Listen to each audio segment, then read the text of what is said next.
I'm Sarah Thompson, 65 years old. I've been living in Brooklyn, New York City for over 40 years.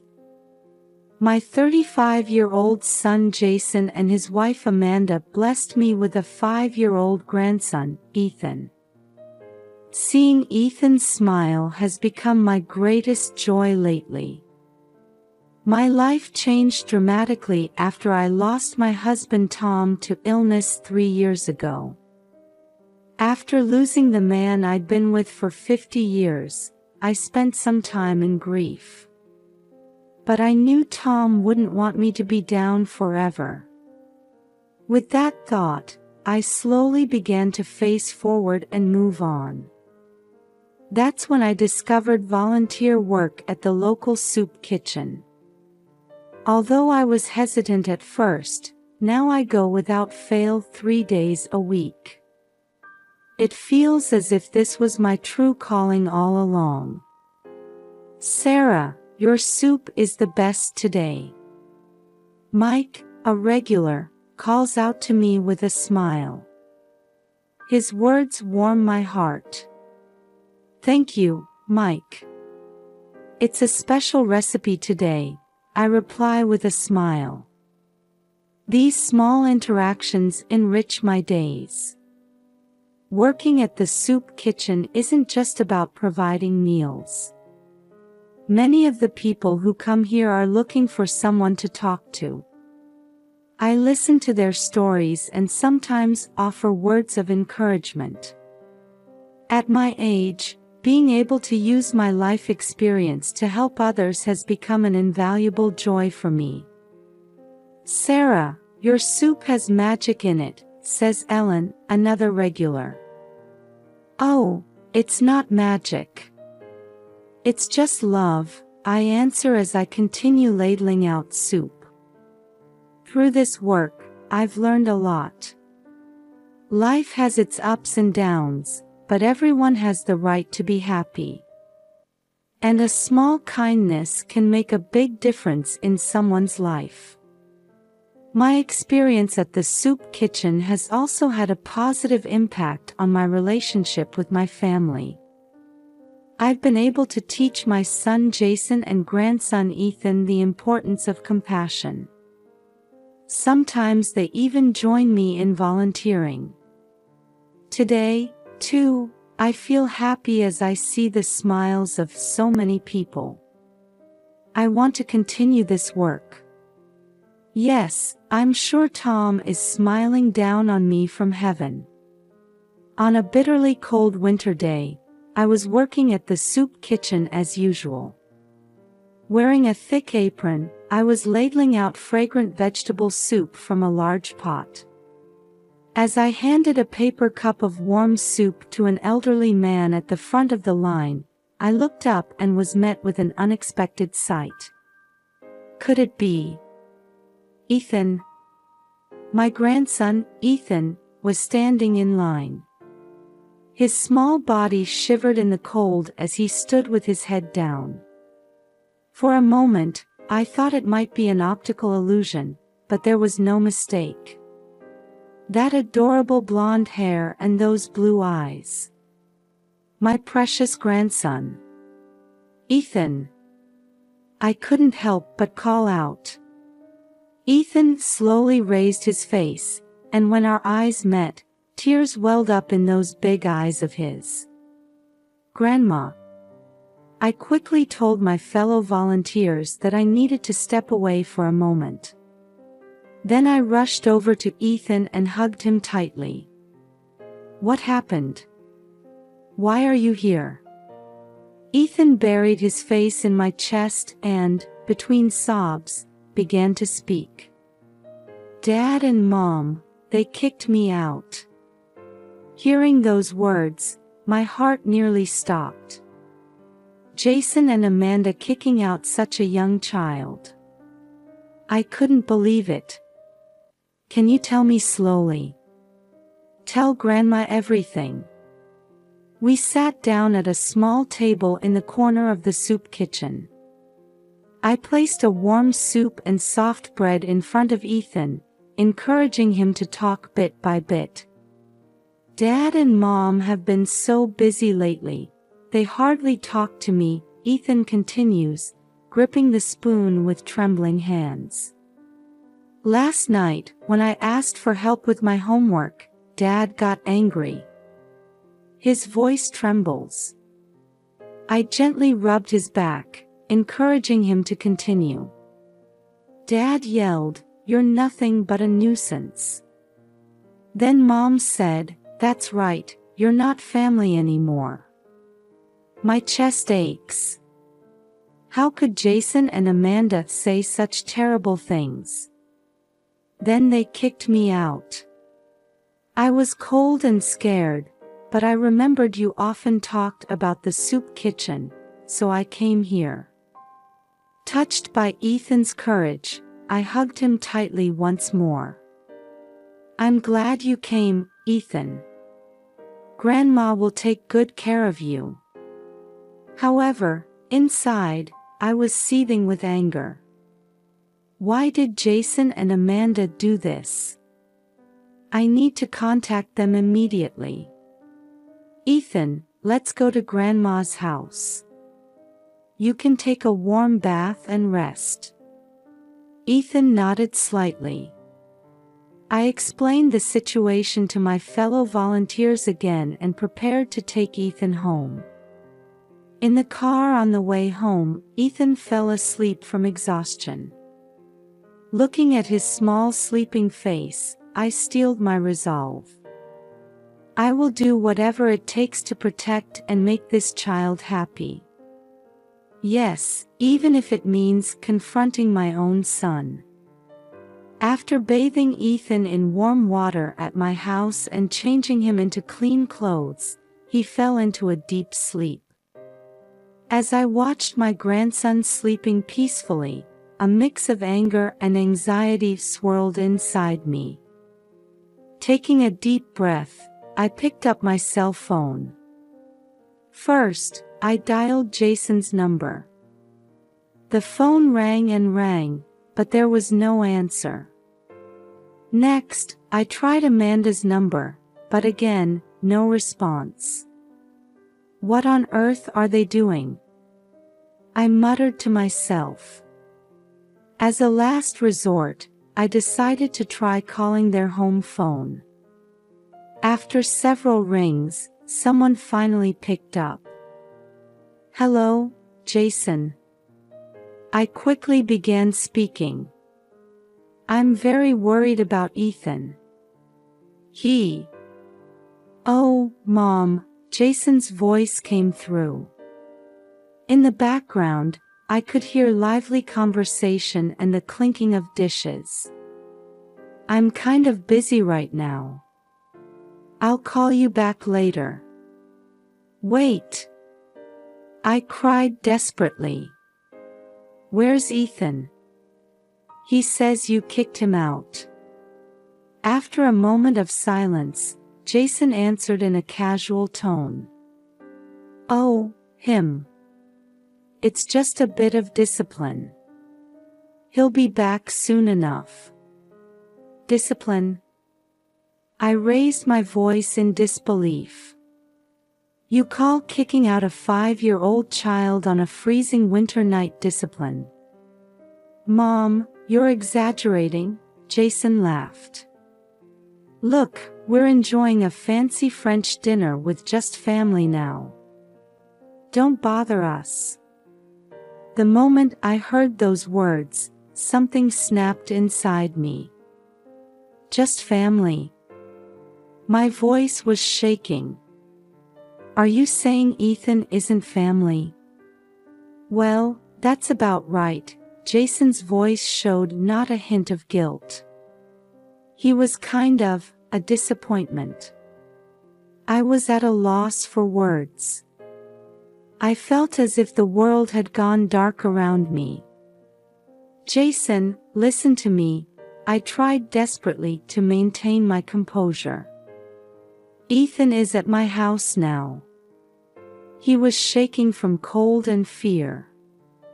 What on earth are you thinking? Oh, Is that so? Jason's voice sounded as if he was talking about someone else's problem. Well, then we'll leave him with you for a while. We're kind of busy, you know. Jason. I shouted, but the phone had already been hung up. I stood there, dumbfounded. My son's cold attitude, his indifference towards his own child. Is this really the child I raised? Tears streamed down my cheeks. But I quickly pulled myself together. This is no time for tears. I need to protect Ethan. I picked up my cell phone and called my friend Mary, who is a lawyer. Mary, it's an emergency, I briefly explained the situation. Sarah, this is serious, Mary's voice was filled with concern. First, we need to ensure Ethan's safety. Then, we need to review Jason and Amanda's parental rights. Thank you, Mary, I took a deep breath. What should I do? First, let's report to the police that Ethan is with you now, Mary calmly instructed. Then, we need to contact Child Protective Services. I nodded, jotting down Mary's instructions one by one. This will be a tough battle. But for Ethan's sake, I'll overcome any difficulty.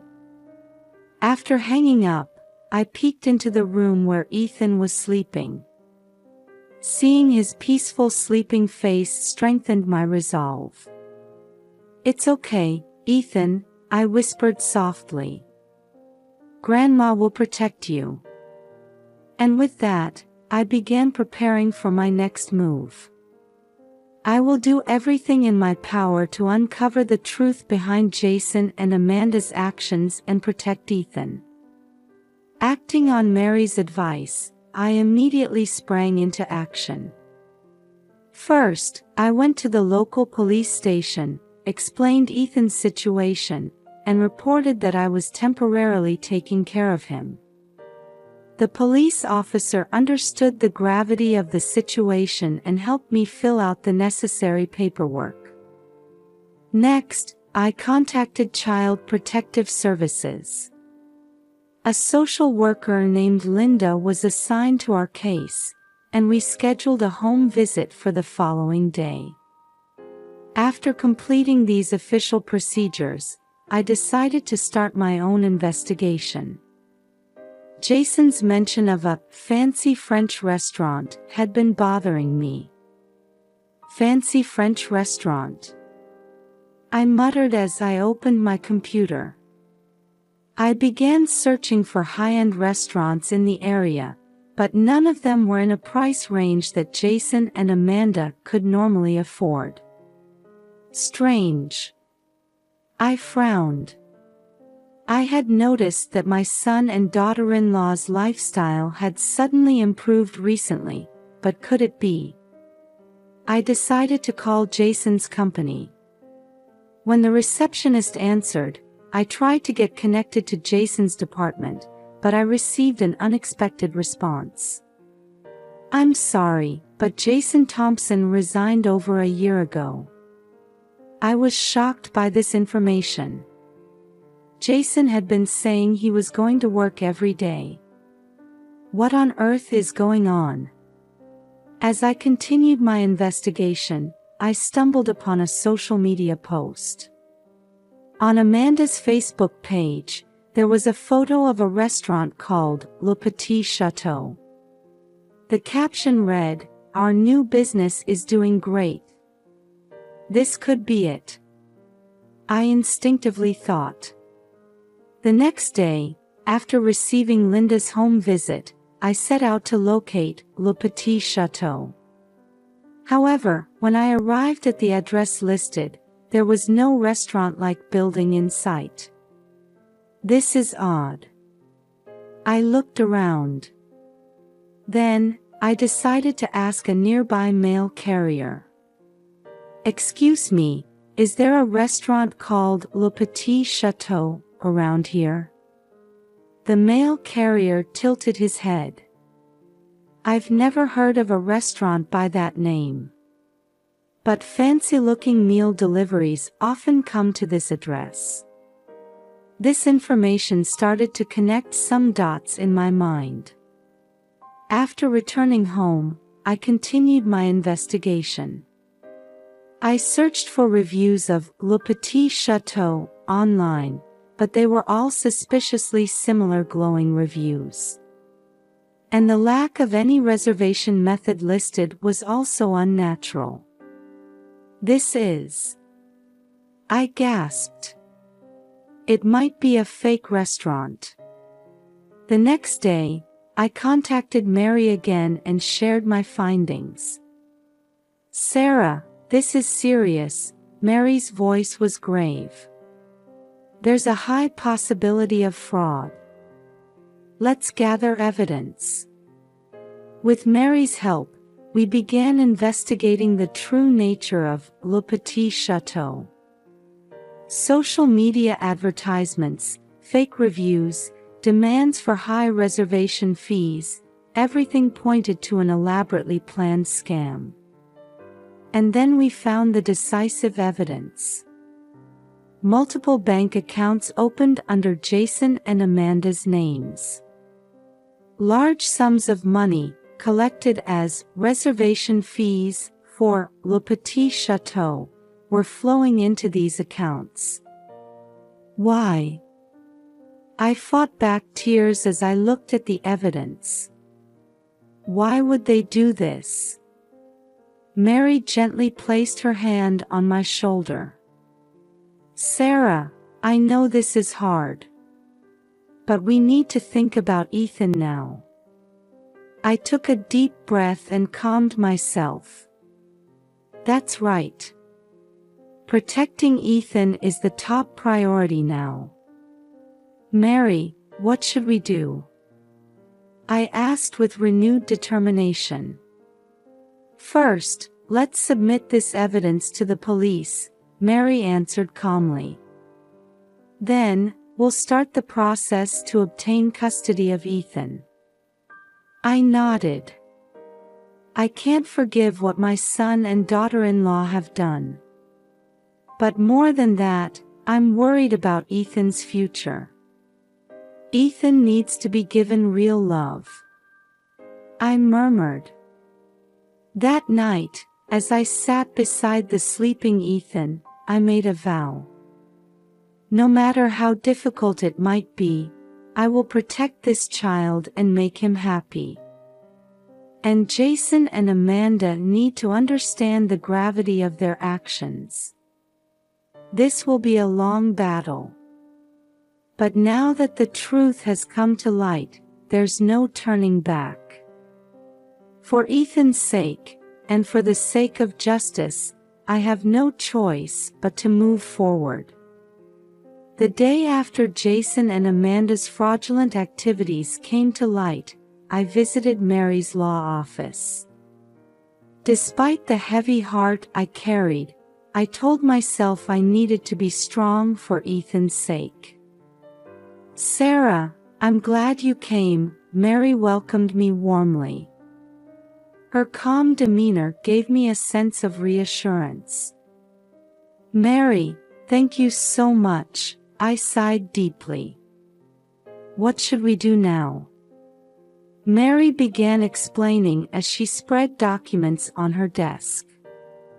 First, we need to report to the police. We must submit the evidence we've gathered about Jason and Amanda's fraud. I nodded silently. Reporting my own son to the police is an agonizing choice for a parent. But for Ethan's sake, it's an unavoidable path. And at the same time, we'll start the process to gain custody of Ethan, Mary continued. If Jason and Amanda are arrested, there's a high chance that Ethan's guardianship will be transferred to you. Is it really possible? I asked, feeling a mix of anxiety and hope. "It won't be easy," Mary answered honestly.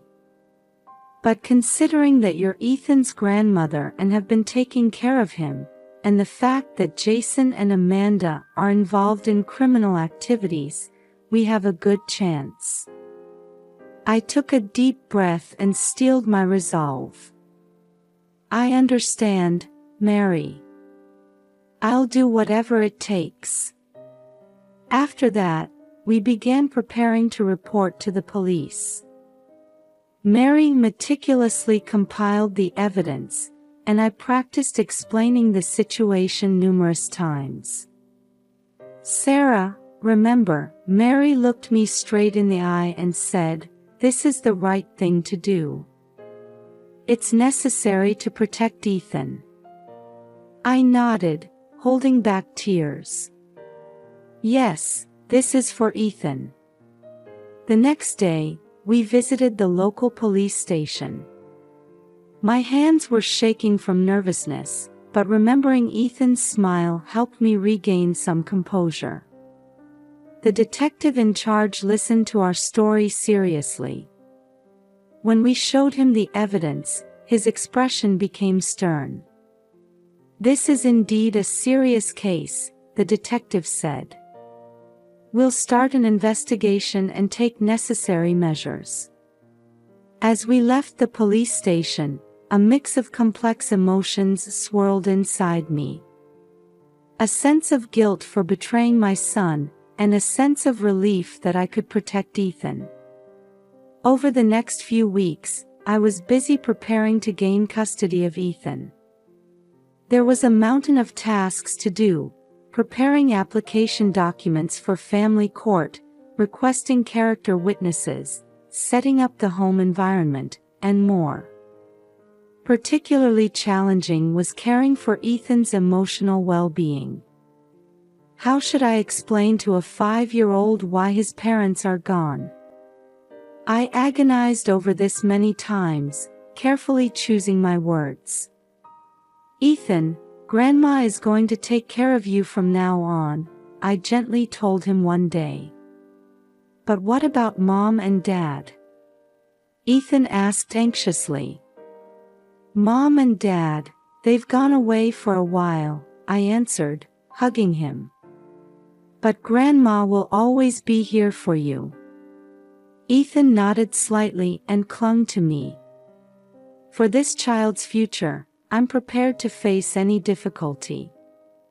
It will be a long battle. But for the sake of Ethan's smile, I will never give up. We'll move forward, one step at a time, steadily. As the police investigation progressed, the day finally came. Early one morning, a knock sounded at my door. "Mrs. Thompson, Jason Thompson and Amanda Thompson have been arrested," the detective quietly informed me. Feeling a mix of relief and sadness, I hugged Ethan tightly. "It's okay now." A few weeks later, a hearing was held in family court. Jason and Amanda were found guilty of fraud, and custody of Ethan was to be transferred to me. The judge's words echoed, "Sarah Thompson, you are granted sole custody of Ethan." Tears welled up in my eyes. Holding Ethan's small hand tightly, I smiled. "Grandma, are we going to be together forever now?" Ethan asked anxiously. "Yes, Ethan. Grandma will take good care of you." A new life began. Every morning, I see Ethan off to school, and in the evening, we do homework together. On weekends, we volunteer at the soup kitchen, and Ethan has started helping out too. A few months later, a letter arrived from Jason in prison. "Mom, I'm truly sorry. Please take care of Ethan." While there was sadness, the courage to forgive was also beginning to sprout. 5 years later, Ethan has grown into a bright and healthy 10-year-old boy. On weekends, we visit Jason in prison, slowly rebuilding our relationship. After serving her sentence, Amanda participated in a rehabilitation program and now works as a real chef. As for me, I've used this experience to establish a support group for abused children. Life may bring unexpected trials, but with love and courage, we can overcome them. Believing this, we cherish each day as it comes.